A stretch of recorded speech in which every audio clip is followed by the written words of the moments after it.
како што тргна, значи не размислуваат со главата, туку плачкаат не само милиарди, туку уништуваат све, наместо да одат тие пари за болници, за фабрики и за подобри плати, подобри пензии и така натаму, тие не ги крадат.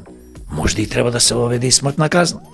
Значи за луѓе кои што стварно екстремно. Имаше, ама добро, сега сакам да кажам, значи како паметни политичари кои што се занимаваат за да направат добро, да донесат добри закони кои што ќе бидат во корист на државата и на народот, можда и такви закони треба да се донеси и да имаме и смртни казни. Па не може некоја будала 50 души дотепа или дукраде 2 милиарди евра и ти ќе го чуваш 3 години затвор, ќе опуштиш и толку и ќе си чува парите. За жал или за среќа, смртната казна беше последно нешто, последен човек што беше утепан беше албанец кој беше стрелан, не можам да се сетам каде, но во Македонија беше тоа, Црвени брегови или не ми взимајте за точно не можам да се сетам каде, подоцна кога го погубија, утврдија дека човекот бил невин и заради тоа смртната казна се укина.